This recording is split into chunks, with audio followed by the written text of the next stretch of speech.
Shalom, shalom, peuple de Dieu, soyez encore salués. Nous sommes encore ravis d'être avec vous en cet après-midi de mercredi. Nous croyons que la parole de Dieu vous fait du bien et nous sommes encore bénis de poursuivre ce grand thème de l'héritage des saints. Alors, dans le cas de l'héritage des saints, beaucoup m'ont posé la question, maman, mais quel est l'héritage que Jésus nous a laissé? Est-ce qu'il nous a laissé l'argent? Est-ce qu'il nous a laissé des bâtiments, tout et tout? J'ai dit, mais bon, bien sûr qu'il nous a laissé toutes ces choses qui sont sur la terre sont à lui. Mais bien au-delà, il y a des réalités que l'argent ne peut pas acquérir. Il y a des réalités que le monde ne peut pas nous donner, mais que Jésus-Christ, dans sa puissance, nous a données. Alors ce matin, tenez-vous bien, nous allons parler de la délivrance en Christ. Nous avons la délivrance en Christ. Et pour y parvenir, lisons ensemble Apocalypse, le chapitre 12. On va voir le verset 12b. Et qui dit ceci, « Malheur à la terre et à la mer, car le diable est descendu vers vous, animé d'une grande colère, sachant qu'il a peur de temps. » Voilà le décor qui se présentait à la réalité au commencement de toutes choses. On te présente quelqu'un qu'on appelle le diable, mais qui à la réalité était un associé de Dieu. Après sa rébellion au ciel, il va être précipité. Et dans la précipitation, la Bible déclare qu'il a été précipité et les cieux ont commencé à se réjouir de ce qu'ils ont été délivrés de sa personne, mais il va se projeter vers la terre et sous la mer. Et là, l'orateur dit malheur à la terre. Ah, bien aimé, ça fait peur. Il dit malheur à la terre parce que le diable, Satan, le serpent est descendu vers vous et il est animé d'une grande colère, bien aimé. Et dans cette colère du diable, nous allons voir Satan venir et s'introduire dans l'histoire des hommes, animé de la jalousie, animé véritablement d'un esprit de vengeance. Il a été précipité et l'homme a été fait, j'ai envie de dire, même en remplacement, avec une qualité supérieure de vie. Mais il faut se venger, il faut continuer la guerre aux hommes. Et la Bible nous dit clairement dans Apocalypse 12, malheur à la terre. Alors, Jésus-Christ descendant sur la terre vient trouver un décor sombre, un décor de prise en otage par le diable. Le diable dans son processus de ruiner les hommes, dans ce processus de se venger de Dieu, en détruisant des hommes, il va prendre des vies en otage. Une vie m'a marqué. C'est vrai qu'on va parler du fou de Gadara. Voici un monsieur qui, écouté par des pressions démoniaques, va être obligé de laisser son domicile familial et habiter dans des tombeaux pendant des années. Ah, quelle pitié! Écoutez-moi bien ce matin, humanité, peuple de Dieu. La plupart des réalités des hommes sont liées à la vengeance du diable, sont liées à la colère du diable, sont liées à la jalousie du diable, de ne pas voir l'homme glorifier Dieu. Et donc, il va prendre ce monsieur en otage, il va vivre dans des tombeaux. La Bible, il va prendre des pieds, il va se couper. Et écoutez, ses enfants ont honte, sa femme est dans la désolation. Et cette image-là, elle est non seulement, elle fait pitié, mais encore, allons bien au-delà, on va voir dans Luc le chapitre 13, je vais vous lire un texte qui va aussi vous toucher encore. Luc le chapitre 13, lisons à partir du verset 10. Jésus enseignait dans une synagogue le jour du sabbat, et voici, il y avait là une femme possédée d'un esprit qui la rendait infime depuis 18 ans. Elle était courbée et elle ne pouvait pas se redresser. Ah, bien-aimés frères et sœurs, écoutez, quand Jésus descend, c'est pour toutes ces choses qu'il descend. Parce que vous me posez la question, maman, tu parles de l'héritage des saints. Est-ce qu'il nous a laissé un compte bancaire? Mais écoutez, voici une femme qui pendant 18 ans est dans le temple, elle est courbée, elle a la forme que le démon a bien voulu lui donner. Elle devient infructueuse. Elle n'est plus, j'ai envie de dire, la fierté de son mari, elle n'est plus la fierté de ses enfants. Une vie qui a été prise en otage. Oh, la même façon que le fou qu'on appelait le fou de Gadara. Et lisez toute l'histoire du Nouveau Testament. C'était ce cas de figure que Jésus est venu rencontrer, bien-aimé. Et quand Jésus est venu rencontrer ces cas, il dit en réalité, le Fils de l'homme vient pour libérer les captifs. Et à un moment donné, les gens lui ont demandé, mais nous, on n'a jamais été prisonniers, comment tu vas nous libérer? Mais écoute, ça c'est une prison. La femme n'a plus le décor qu'elle avait. Elle n'a plus la position qu'elle veut. Parfois, lorsque le démon vient dans une vie, la personne ne parle plus son langage. La personne parle le langage du démon. La personne a les habitudes. Ou bien, j'ai envie de dire, des choses que le démon veut qu'il fasse. Une jeune fille, à un moment donné, allait de garçon en garçon. Et les gens la jugeaient, les gens la rejetaient. Mais lorsque je me suis entretenu avec elle et que j'ai commencé à prier pour elle, j'ai vu qu'un esprit, en réalité appelé esprit de chien. Pas que cet esprit, c'est un nouveau démon que vous allez mettre dans vos catégories. pathologie. Mais en réalité, la manifestation des chiens, le chien n'a pas un partenaire fils en fait. Et cet esprit-là a été logé dans cette jeune fille et donc elle n'avait plus le contrôle de sa vie sexuelle. Elle n'avait plus le contrôle et donc c'est une fille qui était vouée à des critiques, vouée à beaucoup de choses. Ce matin, je suis en train de dire 90%, oui, je pèse mes mots, des situations que vit l'humanité en termes de maladie, en termes, j'ai envie de dire, d'échecs, en termes de situations, sont liées à ces démons qui ont été, j'ai envie de dire, répandus sur l'humanité pour créer le tort aux hommes. Écoute-moi bien parce que ta délivrance arrive. Écoute-moi bien parce que Dieu a décidé de te visiter. Et lorsque Jésus vient, vous allez voir que pendant l'exercice de son ministère, pendant les 3 années et demie, il va chasser les démons, il va délivrer le fou de Gadarac, il va rentrer dans le temple où la femme était courbée, il va la guérir, il va dire plus tard que mais celle-ci c'est une héritière, c'est une fille d'Abraham, elle ne doit pas être prise en otage, il va aussi la délivrer, il va délivrer un fils lunatique, c'est-à-dire quelqu'un, son démon, c'est manière périodique. Il y a des personnes, leur maladie est périodique. Les démons prennent plaisir à voir les hommes souffrir. Ce matin, je ne suis pas venu te dépeindre un tableau sombre, mais je suis venu te donner une bonne nouvelle. Dis à quelqu'un bonne nouvelle. Nous allons découvrir cette bonne nouvelle dans Colossiens, le chapitre 2, au verset 15. J'aime la parole de Dieu. Il a dépouillé les dominations et les autorités en les livrant publiquement en spectacle, en triomphant d'elles par la croix. Lorsque Jésus vient, en réalité, il vient s'attaquer directement à ce phénomène. Parce qu'en réalité, l'amour de Jésus ne pouvait pas lui donner d'accepter que des vies soient prises en otage, que des personnes soient dans de telles condamnations.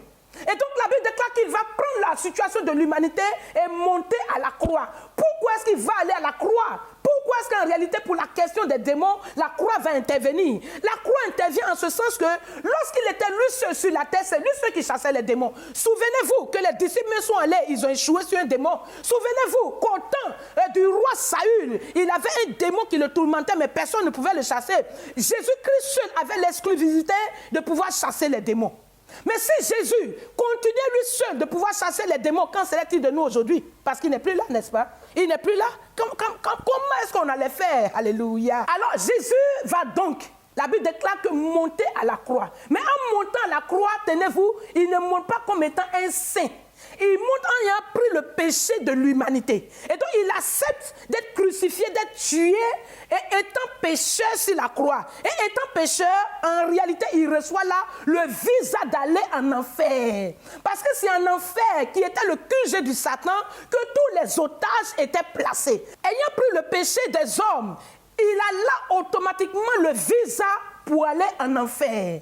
Parce que c'est là en enfer que tous les otages de Satan étaient gardés. Et donc, étant descendu en enfer, la Bible dit pendant 3 jours, 3 nuits, il sera dans le séjour de l'enfer. Et la Bible déclare que là, il va livrer combat. Il va briser cette prison. Il va prendre la clé de la mort, du séjour des morts. Il va prendre la clé de la délivrance. Et il ressurgit le 3e jour. C'est en cela que si Satan savait que cette mort allait provoquer son séjour dans son QG pour le démystifier, pour le détrôner, je suis convaincu que Satan n'allait pas le crucifier. Et donc la mort de Jésus à la croix nous donne l'autorisation, écoutez bien aimés frères et sœurs, de comprendre en réalité que nous avons déjà la délivrance.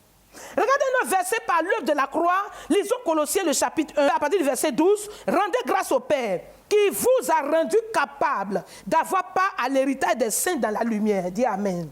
Au verset 13 maintenant qui nous intéresse ce soir, il dit qu'il nous a délivrés de la puissance des ténèbres et qu'il nous a transportés dans le royaume de son Fils d'amour. Je suis en train d'amener quelqu'un à comprendre ce matin que la réalité, Jésus était le premier à nous délivrer. Écoutez, nous courons ça et là pour avoir la délivrance. Ce n'est pas mauvais. Nous cherchons des rendez-vous. Mais écoutez, dernièrement, j'ai reçu une jeune fille. Elle est venue d'Abidjan ici. Mais le cas qu'elle m'expliquait m'a resté un peu quand même. Mais elle dit, maman, je suis allée à l'hôpital partout. Elle me dit, source inconnue. Parce que je suis là et je sens comme une main qui m'étrangle depuis des années. Et parfois c'est à 18h, parfois c'est au milieu de la nuit. On peut m'étrangler pendant 15 minutes. Et donc j'ai pensé que c'était l'asthme. J'ai pensé, mais on dit c'est rien. Écoutez, quelle est cette manifestation? Et beaucoup sont en proie de telles manifestations dans leur vie, dans leur réalité. Des démons sont visibles et ils agissent pour détruire la race humaine. La Bible déclare ici que Jésus-Christ nous a déjà délivrés de la puissance des ténèbres. Et comment il va faire? Non seulement il vient, il nous délivre, mais il nous transporte dans un autre royaume. Dis Amen. Parce qu'à la réalité, cette révélation, beaucoup l'ont pas. Étant en Christ, il continue d'être toujours sous le joug des démons. Parce qu'à la réalité, il pense que c'est un pasteur qui va les délivrer. Il pense que c'est une église qui va les délivrer. Il pense que c'est un jeune qui va les délivrer. Il pense que c'est leur prière qui va les délivrer. Il pense que c'est une réception qui va les délivrer. La Bible déclare que c'est Jésus lui-même, sachant l'enjeu de la situation. C'est lui qui vient d'abord aller au séjour des morts pour nous délivrer de la puissance des ténèbres. Je suis en train d'annoncer à une famille au Ghana, au Cameroun, une famille au Gabon, que nous avons déjà été délivrés. Parce que Jésus savait qu'il n'allait pas rester éternellement sur la terre avec nous. Écoutez, s'il était lui seul sur la terre, il ne pouvait pas aller en Chine délivrer les Chinois, aux États-Unis délivrer les Américains, venir en Afrique nous délivrer, aller au Nigeria. C'est pour cela qu'il dit, je vais aller là où tous les auteurs de l'humanité sont. Il va avoir le visa, le feu vert, d'aller en enfer pour nous, d'aller en enfer, là où tes finances ont été bloquées. Il est descendu dans le séjour des morts, là où ton mariage a été gardé. Il est descendu, écoutez, là où la mort avait le pouvoir sur toi. Et la Bible déclare qu'il va faire un travail excellent. Mais écoutez le résultat de ce travail. Lorsqu'il nous a délivrés, la Bible déclare qu'il va nous délivrer, non seulement mais il va nous relocaliser. Il va nous déplacer. Le problème de bon nombre de chrétiens aujourd'hui, ils veulent la délivrance. Ils aiment les cultes de délivrance. Mais le plus grand problème, c'est qu'ils restent dans le royaume des ténèbres et ils veulent que les pasteurs les délivrent. Chers pasteurs, écoutez, j'ai une expérience à partager avec vous. Un jour, pendant que j'étais encore jeune étudiante, dans mes 24-25 ans, dans les débuts de ministère, le Seigneur a attiré mon attention parce que des cas me fatiguaient. C'était les mêmes cas, les mêmes manifestations, les mêmes personnes. Mais j'ai dit, Seigneur, mais comment on les délivre? Et puis la semaine prochaine, on doit qu'on les délivrait. Le mois prochain, les délivrer. Le Seigneur m'a donné une image. Il m'a dit, regarde une poubelle. Et voilà la poubelle qui est pleine. Il dit, voici les mouches. Et il m'a dit, les mouches, c'est les démons. Il m'a dit, chasse les mouches. J'ai chassé les mouches. Quelques temps après, je reviens, les mouches sont revenues. J'ai encore chassé les mouches. J'ai dit, mais Seigneur, il dit, voilà, c'est la vie de ces personnes qui ont des poubelles dans leur vie, qui ne veulent pas les vider, qui veulent que les pasteurs soient toujours assis à côté de leur vie pour chasser leurs mouches. Bien aimé, écoutez, il y a peu de cas que lorsque Jésus nous a délivrés, il nous a transportés dans le royaume de son amour. Il t'a enlevé dans Poto-Poto. Il t'a enlevé dans sortir avec Marie des gens. Il t'a enlevé dans le mensonge. Parce que c'est là que les démons ont le pouvoir sur toi. Les gens ne veulent pas vider leur poubelle. Les gens ne veulent pas changer leur style de vie. Et ils veulent véritablement avoir la délivrance. Écoutez, les démons ont droit légal d'opérer dans une vie. Si l'entrée, le péché y est. Jésus-Christ a fait un travail énorme pour que tu sois libre. Pour que cette maladie ne puisse plus continuer de dominer sur toi. Parce qu'il y a des maladies démoniaques. Il y a des fous, c'est des folies démoniaques. Regarde le fou de Gadara, c'était l'effet des démons. Il y a certaines maladies, la machine ne peut pas voir, c'est l'effet des démons. Mais tant que tu resteras dans ta condition, écoutez, comment est-ce qu'on peut t'aider? Ce matin, la première chose, c'est de comprendre d'abord que c'est Jésus d'abord qui nous délivre.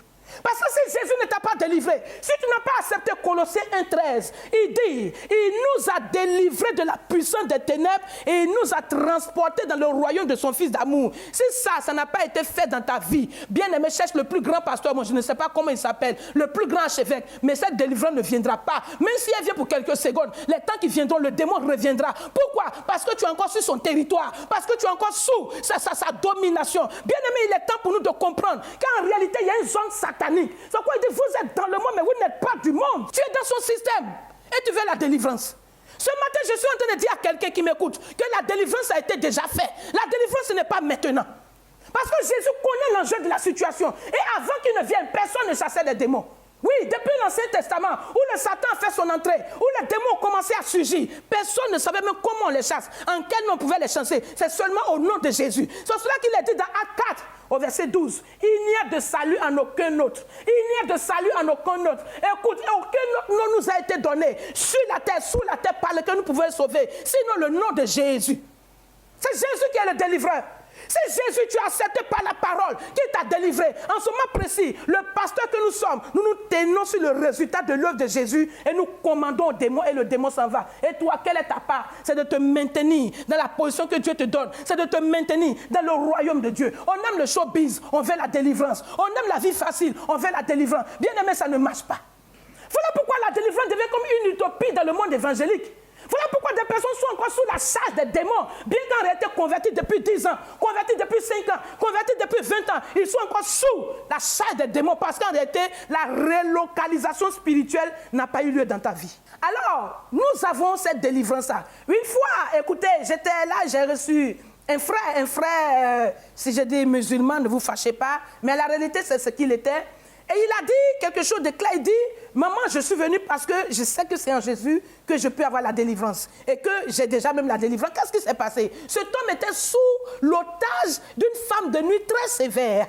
Une femme de nuit, c'est-à-dire qu'en réalité, quand cette femme de nuit, bien ce mari de nuit est dans ta vie, là, aucune autre personne ne peut te dire, pss, pss, mais quelle que soit ta beauté. Même quand on te marie de force, parfois il y en a dont le conjoint meurt à cause de la femme de mari de nuit. Et donc cet homme-là, il dit, j'ai fait le tour. Ah, c'était à Bobo. C'était à Bobo. Il a fait le tour, il dit, j'ai fait des Nancy, il a cité des radios, il dit, j'ai eu des rendez-vous. Mais un jour, dans un marché, des jeunes évangélistes prêchaient. Il dit, donnez votre vie à Jésus. Jésus peut vous délivrer. Il dit qu'il a écouté, il a dit, mais je vais aussi essayer. Et les jeunes gens l'ont conduit dans leur église. C'était une toute petite église. Et au nom de Jésus, le gars, il est tombé. Et quand il est tombé, les démons ont commencé à se manifester. La sirène a pris le bagage et elle est partie. Pour lui, la première fois dans son existence, il a passé une nuit tranquille, sans être violé. Sans être violé, sans être pris en otage. Il a passé jusqu'à une semaine. Et il a dit, mais attends, donc lui a fait les réels. Bien aimé, écoutez, nous avons le privilège d'avoir seulement en Christ la délivrance. La délivrance n'est nulle ailleurs. C'est seulement en Christ. C'est lui qui a payé ce prix-là. C'est lui qui est descendu dans le séjour des morts. Allez, écoutez, briser la prison où la sirène, les démons, l'esprit de mort, où véritablement tous ces esprits tenaient ces familles-là. C'est lui qui l'a fait. Et depuis lors, il a commencé à le persécuter. C'est comme ça qu'il s'est retrouvé à visiter des églises la nuit. Et c'est comme ça que je l'ai reçu. J'ai travaillé avec lui pendant 6 mois, jusqu'à ce qu'il change encore de quartier. Et la grâce de Dieu l'a aidé. Je suis en train de dire à quelqu'un, nous avons ce privilège. Est-ce que ça, ce n'est pas plus grand qu'une richesse? Ce n'est pas plus grand qu'un bien financier? Parce que lorsqu'on parle d'héritage des saints, il y en a qui disent, maman, on n'a pas l'argent, tout et tout. Mais il y en a qui ont beaucoup d'argent. Et puis ils ont femme de nuit. Et puis, il est seul, hein. Maison, il y a 6 chambres, mais il est célibataire dedans. Parce que sa femme, là, c'est la nuit qu'elle vient. Oui, bien, il est seul, hein. Mais écoutez, une vie troublée. Il y a des exemples, je vais vous citer, si vous n'allez pas en revenir. Une dame ici, elle arrivera parce que nous sommes ici à Abidjan. Et elle dit, chaque nuit, elle fait des rêves, c'est un serpent qui vient dans son rêve. Et ce jour-là, lorsqu'elle nous a reçus, ce jour-là, elle dit, cette nuit, de manière palpable, le serpent est venu dans son drap. Elle vit dans une grosse maison. Premier salon, deuxième salon, troisième salon. Elle met dos à l'étage. Sa fille est aux États-Unis, elle est médecin là-bas, elle est seule. Sa servante vient, elle va la nuit. Donc, elle dort seule dans la maison. Donc, imagine tout ce décor-là. Et donc, quand elle s'est réveillée dans la débandade, là, ayant vu le serpent dans son drap, elle dit, elle a eu l'envie d'aller aux toilettes. Quand elle rentre dans la douche, elle voit un petit serpent dans les toilettes. Imagine un coin bien climatisé, propre, avec carreaux, et puis serpent. La femme est troublée. C'est là qu'elle va nous rencontrer. Elle était aussi une dame aussi médecin. C'est plus tard qu'elle devient notre fille spirituelle. Je suis en train de vous dire, ce phénomène des démons n'a rien à voir avec l'argent. Si quelqu'un déjà est conscient qu'il a la liberté, la délivrance, et que l'autorité du nom de Jésus peut lui donner sa liberté, c'est plus que des milliards. Je veux que tu apprécies cela. Ne commence pas à voir, oh, je n'ai pas ceci, je n'ai pas cela. Et Jésus ne m'a pas laissé station de pétrole. Jésus ne m'a pas laissé immeuble. Jésus, écoutez, ta famille est délivrée. C'est une richesse. Tu es délivré toi-même. Les démons ne vont plus te prendre en otage. Il y a des personnes dont la main est percée spirituellement. Quand tu regardes leur main, il y a de gros trous. Dès que la main rentre, ça tombe. Même quand elle vend, elle ne sait même pas où ça rentre. C'est des esprits qui font ça. Nous avons la délivrance dans le nom de Jésus. Nous allons prier ce soir, pour tous ceux qui sont oppressés par la femme de nuit, de mari de nuit, dont le mariage est bloqué. Tiens-toi simplement là et mets la main sur l'écran. Père, merci parce que la délivrance est possible. Lorsque tu parles, tu es le Dieu qui agit. C'est parce que tu as déjà accompli que tu nous donnes l'autorisation d'en parler. Voici ma soeur, voici mon frère, je ne sais pas quel pays, mais je sais que ta puissance est en train de travailler. Femme de nuit, mari de nuit, il est temps de libérer ses destinées. Il est temps de libérer leur vie. Écoute, tu vas connaître ton mariage, tu vas connaître la joie de l'enfantement, tu vas connaître la joie d'être aussi aimé. La puissance de Dieu est en train de te délivrer. Seigneur, merci parce que tu l'as déjà fait. Que la gloire te revienne. Il y a des personnes qui ont des otages, qui sont pris en otage. Et de manière périodique, des maladies viennent. Écoute, c'est dommage. Je connais un jeune homme, je suis en train de travailler avec lui en ce moment précis à l'église. Je l'ai mis sous jeûne. Il est policier. Et la crise là, il y a un temps précis, c'est chaque fin du mois où le salaire tombe, il pique crise. Parfois même c'est devant la banque. Ses dents se serrent et il devient raide. Il commence à... Il pique la crise. On ne sait pas c'est quoi. C'est pas épilepsie, c'est rien. Mais chaque temps bien précis, il doit piquer la crise. Bien aimé, si tu as une maladie assez régulière qui vient à des moments précis, même si c'est ton enfant, même si c'est une connaissance, mets la main sur l'écran. La puissance de Dieu est en train de descendre. Je suis en train de parler d'un Dieu qui a déjà fait un travail excellent pour vous. Je suis en train de parler d'une réalité qui est réelle. C'est seulement Jésus, nulle part ailleurs. Il n'y a de salut en aucun nom. La délivrance vient à toi. Tu es libéré de ce mal. Tu es libéré de ce mal. Reçois ta délivrance. Reçois ta délivrance. Je sais que vous allez appeler après pour rendre témoignage. Parce que je vois le Saint-Esprit entrer dans des maisons, entrer dans des vies pour opérer la délivrance. Je vais prier pour une autre catégorie. C'est la catégorie d'une forme de malédiction.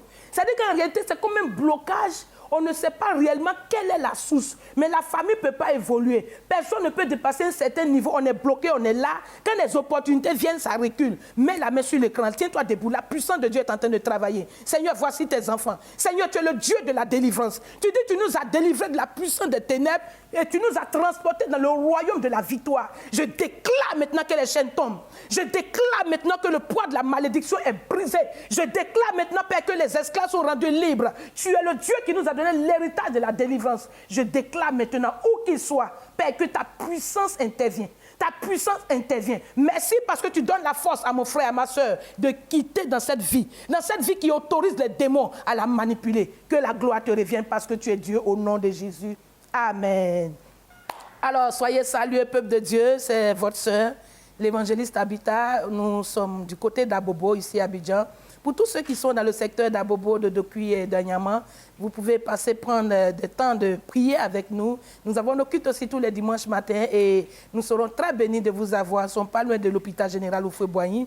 Alors, les numéros sont là. Vous avez une offrande de foi par rapport à la prière. Vous pouvez faire vos offrandes par Wave, par Orange Money et que la grâce de Dieu nous bénisse. Nous saluons le Burkina, le Mali, le Congo, le Gabon, vraiment tous ces pays qui nous appellent. Nous croyons que Dieu est fidèle. Nous sommes en tout cas ouverts à tout type de relations, de beaucoup de choses. Que Dieu vous bénisse. Allez, shalom. À mercredi prochain.